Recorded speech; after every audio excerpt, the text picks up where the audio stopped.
오늘 같이 나누실 말씀은 구약성경 시편 104편 1절부터 9절 말씀입니다. 구약성경 시편 104편 1절부터 9절 말씀까지입니다. 오늘 말씀 1절 말씀 같이 읽고 말씀의 은혜를 나누겠습니다. 내 영혼아 여호와를 송축하라. 여호와 나의 하나님이여 주는 심히 위대하시며 존귀와 권위로 옷 입으셨나이다. 아멘. 우리가 어제 시편 103편 12절부터 22절 그 다윗의 103편 시 그 하반부를 통해서 다윗은 우리가 죄로부터 구별되고 또 지속적으로 하나님의 의를 누릴 수 있는 그 방법이 무엇인가에 대해서 노래했습니다. 그것은 하나님을 경외하는 것이라고 그랬어요. 하나님을 경외하는 자를 하나님은 외면하지 않으시고 그를 영원부터 영원까지 또 자손의 자손까지 하나님의 복과 의를 더해 주신다 그랬습니다. 그래서 우리는 들의 꽃과 같고 풀과 같고 바람과 같고 먼지와 같은 그런 유한한 존재이기 때문에 영원하신 하나님을 만나고 또 그분과 함께 할 때만 우리가 우리 인생 가운데 그런 찬란한 영화의 삶이 지속되게 된다. 이렇게 말씀을 나눴습니다. 오늘 104편 시는 103편하고 좀 비슷한 그런 유사한 부분이 많이 있는데 누가 지은 시인지는 기록되어 있지 않습니다. 무명의 시인이 지었고요. 이 시의 저자는 하나님의 창조하심 또 그 창조의 역사 가운데 임하게 되시는 하나님의 계획하심이라든지 하나님의 권능이라든지 그런 의미들을 창조의 의미들을 아주 잘 설명을 해 놓았습니다. 그걸 보면 이 시인은 창조에 관심이 많았던 또 그리고 그 창조의 의미들을 생각했던 그리고 그 창조의 역사가 지금 우리 삶 가운데 있고 내가 그 창조의 현장에 있으면서 그것이 바로 하나님의 역사다라는 것을 이렇게 고백하게 되는 근데 그런 아주 하나님의 역사심에 관심이 많고 민감한 사람이었다는 것을 저희가 볼 수 있습니다. 본문을 이해할 때 어떤 그 주석에 보니까 여기 이제 창조 기사가 나오니까 첫째 날, 둘째 날, 셋째 날 이렇게 창조의 역사를 따라서 해석한 그런 주석들도 있는데 그러면 이게 좀 앞뒤가 안 맞는 부분이 조금 있어요. 그래서 그렇게 해석하기보다는 저는 이 말씀을 세 부분으로 나눠가지고 첫 번째 부분은 1절부터 9절 오늘 본문입니다. 하나님의 위대하심과 존귀하심과 하나님의 권위에 대해서 노래한 시인 그리고 10절부터 23절까지 이 창조하신 그 창조의 섭리하심이 모두 다 이유가 있다는 거예요. 왜 그걸 그렇게 만드셨나? 그것은 어떤 관계, 그 상대방과의 어떤 그 상호작용 이런 것들을 위해서 하나님이 창조하셨다. 그리고 마지막 부분은 24절부터 35절에 보면 하나님으로 말미암아 자신이 기뻐한다. 그 시인의 기쁨은 무엇인가? 하나님이셨다. 그리고 하나님을 찬송한다. 그래서 이 1절에 보면 시인은 천지를 창조하신 하나님을 찬송합니다. 내 영혼아 여호와를 송축하라. 여호와 나의 하나님이여 주는 심히 위대하시며 존귀와 권위로 옷 입으셨나이다. 라고 노래합니다. 시인은 먼저 자신에게 하나님을 찬양하라고 선포하지요. 내 영혼아 여호와를 송축하라. 이거 어디에서 많이 들어본 것 같아요. 시편 103편 1절 2절에도 보면 다윗이 이렇게 노래했어요. 내 영혼아 여호와를 송축하라. 2절에도 내 영혼아 여호와를 송축하며 그의 모든 은택을 잊지 말지어다. 그러면서 103편에도 20절부터 22절까지 보면 천사들도 또 천군도 하나님을 찬송해라. 그리고 모든 곳에 있는 너희여 내 영혼아 여호와를 찬송해라. 찬송하라로 시작해서 찬송하라로 끝나거든요. 근데 이 시편 104편도 찬송하라로 시작해서 시편 그 104편의 마지막에 보면 역시 내 영혼아 여호와를 송축하라. 송축하라, 송축하라. 이렇게 처음과 끝이 동일하다는 것을 볼 수가 있습니다. 그래서 이 송축하라 그랬는데 그냥 아무런 이유 없이 그냥 송축하라. 네가 그냥 뭐 이유가 있어. 하나님 그냥 송축하면 되지. 하나님 찬송하면 되지. 이게 아니에요. 하나님을 찬송하는데 이유가 분명히 있습니다. 그건 뭐냐면 하나님께서 창조하신 그 역사를 보고 그 현장에서 하나님을 찬송하라고 이야기하고 있어요. 여러분, 그러니까 우리가 하나님을 찬송할 때 막연하게 아무런 의미 없이 그냥 습관적으로 하나님을 찬송하는 게 아니라 내 삶 속에서 하나님을 경험하고 또 그 하나님의 역사를 내가 발견하고 이것이 하나님의 은혜구나 라는 것을 고백하면서 찬송하는 거하고 아니면 그냥 아무런 의미 없이 찬송하고 허공에 대고 찬송하는 거, 이건 다른 거죠. 그러니까 여러분, 그러니까 어떤 사람은 그 현장에서 하나님을 찾고 하나님을 만나고 고백하며 찬송하고 또 어떤 사람은 그냥 무의미하게 찬송하고 아니면 아예 찬송이 없는 사람이 있을 수도 있다는 거예요. 여러분, 어떤 인생이 정말 가치 있는 인생일까요? 내 삶 가운데서 나를 창조하신 그 하나님을 발견하고 그 하나님을 고백하고 그 하나님을 찾고 그 하나님의 역사를 이렇게 간증하는 그런 주인공하고 내 삶에 하나님의 역사가 있는지 없는지도 잘 모르고 이게 사는 것하고 내가 혼자 사는 건지 아니면 하나님과 함께 사는 건지 그것도 잘 구별이 안 되는 상황 가운데 사는 거하고 이게 차이가 분명히 있겠죠. 여러분, 그렇기 때문에 우리는 아무리 작은 일이라 할지라도 하나님께 민감하게 반응하고 이것이 바로 하나님께서 주신 것이구나 라고 고백하고 하나님을 찬송하는 게 중요한 거죠. 그래서 이 시인도 내 영혼아 여호와를 송축하라. 여호와 나의 하나님이여 주는 심히 위대하시며 존귀와 권위로 옷 입으셨나이다 그랬어요. 이 하나님의 존귀와 권위와 위대하심이 어디로부터 온 건가? 이제 뒤에 보면 창조의 역사가 나오는데 바로 그것 때문이에요. 그런데 그 하나님의 위대하심과 존귀하심과 권위가 어디에 드러나 있나? 창조하신 그런 만물 가운데 드러나게 돼 있다는 거예요. 2절에 보니까 주께서 옷을 입음같이 빛을 입으시며 하늘을 휘장같이 치시며 3절에 보니까 물에 자기 누각의 들보를 얹으시며 구름으로 자기 수레를 삼으시고 바람날개로 다니시며 바람을 자기 사신으로 삼으시고 불꽃으로 자기 사역자를 삼으시며 5절에 땅에 기초를 놓으사 영원히 흔들리지 아니하게 하셨나이다 그랬어요. 옛날에 아니라 저 어렸을 때 이렇게 북한 아이들이 김일성을 이렇게 칭송하는 그런 노래를 이렇게 부르는 거 위대하신 우리 수령님 뽕잎을 타시고 요단강 압록강을 건너시고 이런 그런 이렇게 김일성을 노래한 것들이 있거든요. 그게 어디서 나왔나 보니까 이게 성경에서 나온 거예요. 하나님께서 옷을 입음같이 빛을 입으시고 하늘을 휘장같이 치시고 물에 자기 누각에 집에 기초를 놓으시고 구름으로 수레를 삼으시고 바람날개로 다니시고 바람을 자기 신하로 심부름꾼으로 삼으시고 불꽃으로 번갯불로 자기 종을 삼으신다.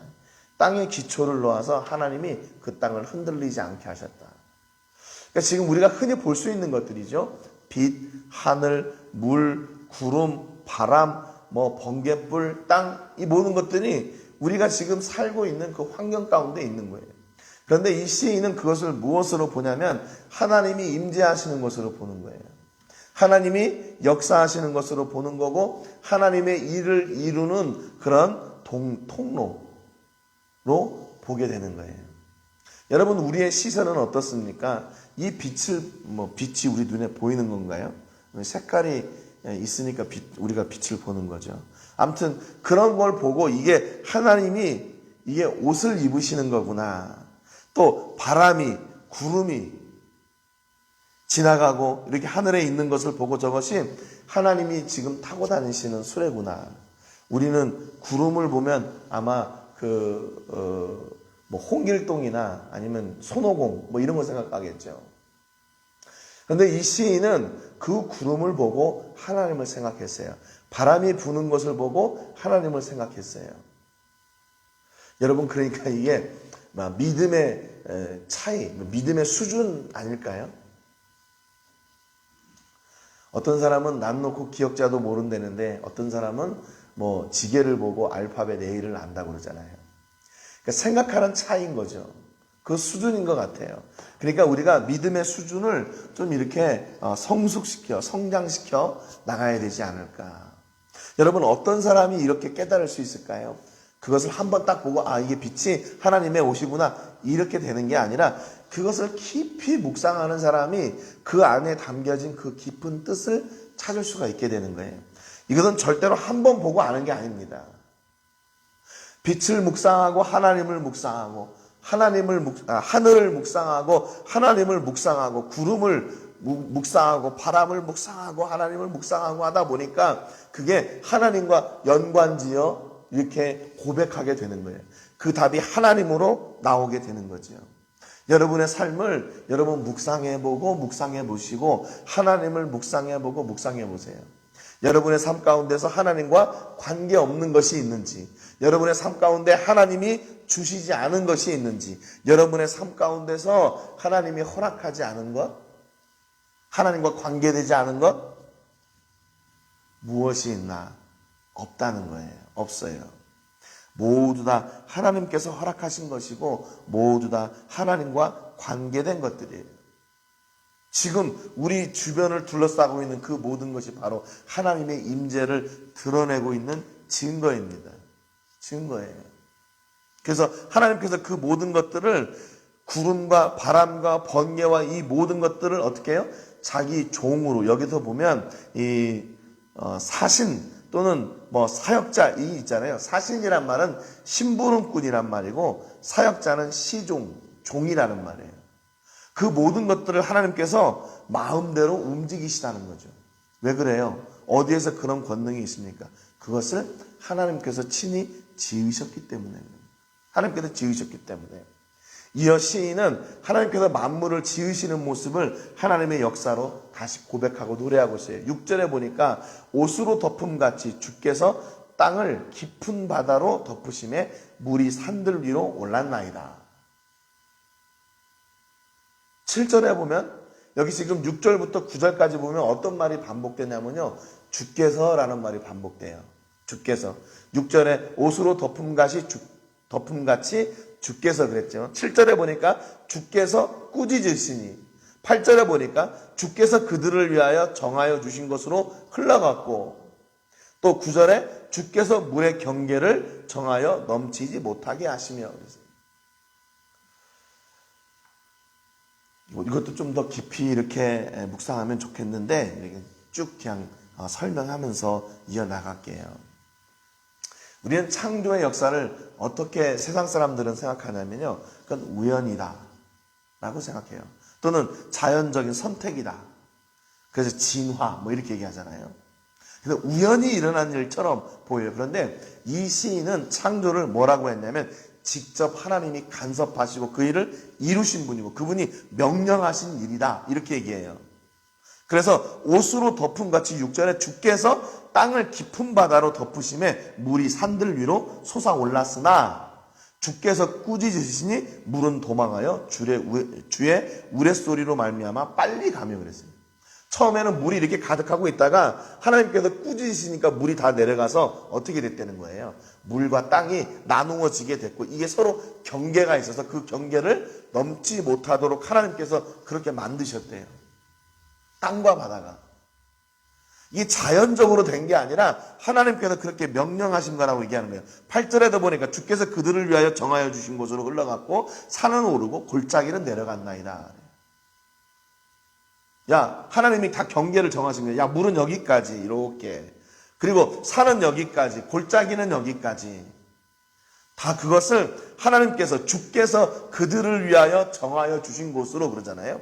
9절에도 주께서 물의 경계를 정하여 넘치지 못하게 하시며 다시 돌아와 땅을 덮지 못하게 하셨나이다. 하나님이 다 그 경계를 다 세우셨다는 거예요. 경계를 세우셨어요. 그래서 6절에 보면 덮으셨다. 7절에 보면 꾸짖으셨다. 8절에 보면 정해주셨다. 9절에 보면 경계를 정하시고 넘치지 못하게 하시고 덮지 못하게 하셨다. 하나님이 다 그것을 이렇게 명령하신 거라는 거예요. 여러분, 지금도 그 하나님의 명령이 그대로 이루어지고 있잖아요.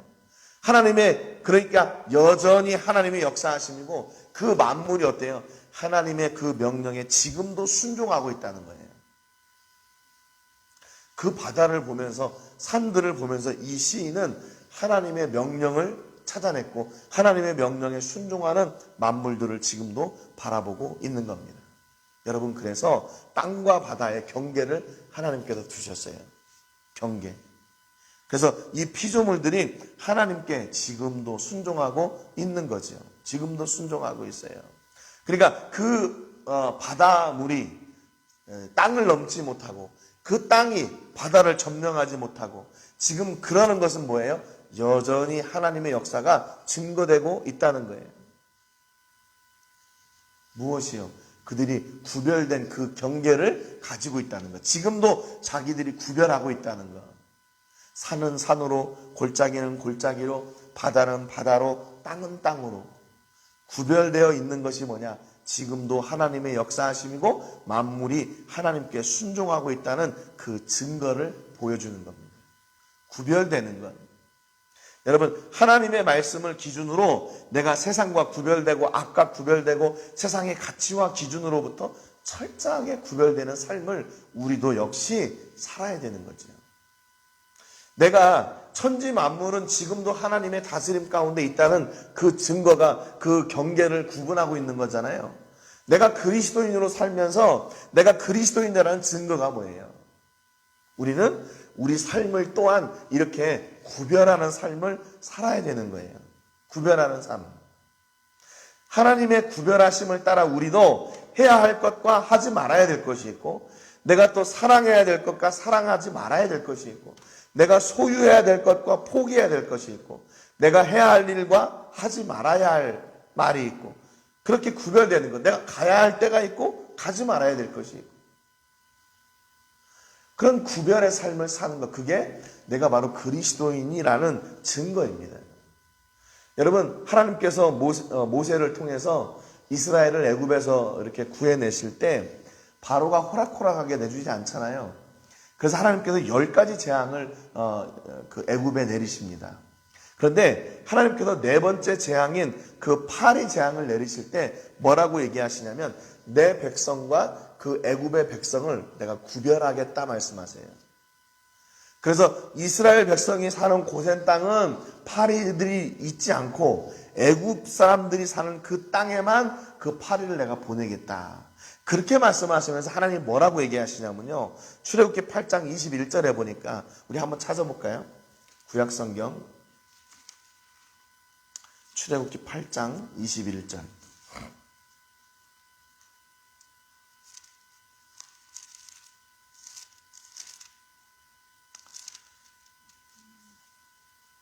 (8장) 21절부터 23절입니다. 우리 21절 말씀 같이 읽어볼게요. 여기에서 내 백성, 그리고 하나님의 백성과 그 애굽의 백성을 하나님께서 구별하시는 말씀을 하세요. 21절 같이 읽습니다. 네가 만일 내 백성을 보내지 아니하면 내가 너와 네 신하와 네 백성과 네 집들의 파리떼를 보내리니 애굽 사람의 집집에 파리떼가 가득할 것이며 그들이 사는 땅에도 그러하리라 그랬어요. 여기 보면 나의 백성, 그리고 너의 신하, 너의 백성, 너의 집들, 바로에 소속된 그 애굽의 신하와 백성과 집들을 얘기하는 거죠. 애굽 사람의 집집에 파리떼가 가득할 것이며 그들이 사는 땅에도 그러하리라 그랬어요. 그리고 22절에 이렇게 얘기합니다. 같이 읽어요. 그날에 나는 내 백성이 거주하는 고센 땅을 구별하여 그곳에는 파리가 없게 하리니 이로 말미암아 이 땅에서 내가 여호와인 줄을 네가 알게 될 것이라. 23절에 내가 내 백성과 네 백성 사이를 구별하리니 내일 이 표징이 있으리라 하셨다라 하시고 그랬어요. 여기 보면 하나님이요 철저하게 내 백성, 그리고 네 백성, 이거를 철저하게 구별하셔요. 심지어는 파리도 구별해서 하나님께서 명령하시는 대로 이스라엘이 사는 고센 땅에는 파리떼가 가지 않는데요. 그런데 애굽 땅, 애굽 백성, 애굽 집들, 애굽 신하들이 있는 그곳에만 하나님께서 파리를 보내시겠다는 거예요. 이게 무슨 얘기입니까? 하나님은 철저하게 하나님의 백성과 하나님의 백성 아닌 자들을 구별하신다는 얘기예요. 경계를 정하시고 딱 구별하셔도 넘어가지 못하도록 하신다는 말입니다. 그 얘기는 무슨 얘기예요? 하나님께서 이방 민족들로 하여금 하나님의 백성들을 보호하시겠다, 그 말입니다. 그러니까 여러분, 우리 삶 가운데 우리 삶을 철저하게 구별해야 돼요. 내가 하나님의 백성이라면 내 삶은 철저하게 구별되어야 됩니다. 여러분 어떠세요? 인생을 살면서 여러분의 삶을 구별하고 있습니까? 구별하고 있어요? 아니 이 정도야 그럴 수도 있지, 이렇게 생각하고 넘어가고 있습니까? 아니에요. 우리의 삶은 철저하게 구별되어야 됩니다. 내가 하나님의 백성이라면 내가 구별해야 될 것들, 먹고 마시고 가야 되고 생각하고 소유해야 되고 하는 모든 것들을 구별해야 돼요. 구별해야 돼요. 여러분 어떻게 구별할 수 있어요? 그러니까 먼저 어떤 일을 하기 전에 하나님 앞에 기도해야지요. 기도해야죠. 하나님, 이것이 하나님의 백성으로 합당한 일입니까? 합당한 일입니까? 하나님, 내가 지금 이것이 필요한데 이것이 하나님의 백성으로 이게 합당한 일입니까? 하나님께 먼저 구해야 되죠. 여러분, 신앙생활은 철저하게 구별해내는 삶이에요. 구별되는 삶입니다. 세상과 구별되고, 이 세상과 구별된다고 그러니까 다 산으로 올라가라 그 얘기가 아니에요. 세상의 가치와 세상의 것으로부터 구별되는 것을 이야기합니다. 우리도 똑같이 세상에 나가서 직장 생활하고 사업장도 다니고 학교도 다니고 그러잖아요. 그럼 그때 어떻게 구별해요? 그 세상의 가치관하고 믿음의 가치하고 성경의 가치하고 구별해내야죠. 세상의 방법과 성경의 방법과 믿음의 방법과 내가 구별이 돼야 되는 거죠. 여러분, 교회도 마찬가지입니다. 사역을 하는데도 마찬가지예요. 철저하게 세상의 가치와는 구별되어져야 되는 겁니다. 저희 교회가 브링엄 멕시코를 통해서 사역하고 있는 그런 많은 아이들 가르치는 일들 또는 도시락을 나누는 일들, 그런 것들이 세상의 가치는 뭐겠어요? 세상의 가치는 그걸 통해서 더 많은 수익을 얻어내고 그 지역에 더 큰 일을 해내가지고 명성이 자자하게 되고 그런 거 아니겠어요? 그런데 그걸 통해서 우리가 하나님을 전하고 예수 생명을 전하는 것, 그것이 바로 목적인 거예요. 그것이 바로 우리 사역의 가치입니다. 그것으로 우리는 충분한 거예요. 그것으로 우리는 철저하게 하나님의 백성으로 이 땅 가운데서 구별되어지는 겁니다. 그렇다면 그렇게 구별된 삶은 하나님께서 반드시 책임져 주세요. 책임져 주세요. 세상 사람들이 해야 될 것, 세상의 방법으로 하면 더 빨리 갈 수도 있지만 우리가 믿음의 방법으로 믿음을 따라가니까 그렇게 우리가 좀 답답할 때도 있고 이게 아닌 것 같은데 라고 하는 그런 의심이 들 때도 있죠. 아니에요. 그렇기 때문에 하나님께서 책임져 주십니다. 오늘 여러분의 삶과 여러분의 사업과 직장과 여러분의 학업과 여러분의 어떤 장래의 모든 일들, 그 모든 것들을 하나님께서 철저하게 구별해 주실 겁니다. 오늘도 여러분의 삶을 하나님으로 구별하시고 하나님의 말씀으로 구별하시고 믿음으로 구별해 내시는 은혜가 있기를 바라요. 그래서 그 경계가 철저해야 됩니다. 그 가운데서 하나님의 보호하심을 누리고 이 시인처럼 하나님이 이렇게 도우십니다, 하나님이 이렇게 우리를 세워가십니다 고백하는 그런 은혜가 여러분의 삶 가운데 넘치시기를 주님의 이름으로 축복합니다. 오늘 세계를 부으며 기도할 때는 우리 세계선교 공동체를 위해서 기도해 주시기 바랍니다. 세계선교 공동체에 소속된 선교사님들과 또 교회와 섬기는 또 사역과 또 현지 모든 식구들을 기억해 주시고 또 한국 본부를 기억해 주셔서 복음의 귀한 일들을 믿음으로 잘 감당해낼 수 있도록 위해서 기도하시고 어려운 시기지만 성도님들 모두 건강으로 지켜주시고 합력하여 생명의 귀한 사역들을 잘 이루어낼 수 있도록 하늘의 은혜가 풍성케 되기를 위해서 기도해 주시고요. 지금 코로나로 인해서 역시 여전히 뭐 이렇게 끊임없는 그런 도전들이 우리 안에 있습니다. 그러나 이제는 더 이상 우리가 이 코로나로부터 우리의 귀한 것들을 더 이상 앗아갈 수 없도록 우리는 지켜야 됩니다. 하나님을 예배하고 하나님을 섬기고 더 하나님께 가까이 나가는 그런 여러분 되시기를 주님의 이름으로 축복합니다. 교회와 가정과 자녀들과 사업과 직장과 캠퍼스와 사역을 위해서 기도해 주시고 돌아오는 주일은 저희가 한강에서 예배하는 주일인데 저희가 매주 이렇게 날짜와 장소를 또 시간을 정해서 이렇게 예배할 수 있도록 위해서 좀 기도해 주시기 바랍니다. 오늘 말씀처럼 내 삶 속에서 하나님의 은혜로 말미암아 구별되는 그런 은혜와 구별된 복을 누리는 저희가 되게 주기를 위해서 기도하시기 바랍니다. 제가 먼저 기도하고 같이 기도하겠습니다. 하나님 아버지 감사드립니다. 오늘도 주님 주신 말씀을 통해서 저희들이 살고 있는 이 삶의 현장이 하나님의 창조의 역사가 가득하고 하나님의 사랑이 가득한 역사의 현장인 줄로 믿습니다. 아버지, 이 시인은 이 삶의 현장을 통해서 하나님의 창조하신 섭리를 맛보아 알았습니다. 그것이 하나님의 은혜인 줄을 알았습니다. 하나님 우리 삶 가운데서도 여전히 우리와 동행하시고 함께하고 계시는 하나님의 은혜를 저희가 놓치지 않게 해주시옵소서. 그래서 만물이 하나님의 말씀하심에 순종하여 구별된 것처럼 저희의 삶도 철저하게 하나님의 자녀로 구별되는 은혜가 있게 하시고 그 구별된 삶의 현장에서 하나님께서 주시는 구별된 복을 누리게 하여 주시옵소서. 저희가 돌아오는 주일에 또 예배하는 사람들이 되기를 원합니다. 예배 자리에 서서 하나님을 대면하게 하시고 우리에게 주시는 그 하나님의 놀라운 복과 은혜를 누리고 고백하고 찬송하며 그 통로가 되기로 다짐하는 저희가 되게 하여 주시옵소서. 모든 것을 주께 영광 올려드리며 예수님의 이름으로 기도합니다. 아멘. 우리 같이 기도하겠습니다.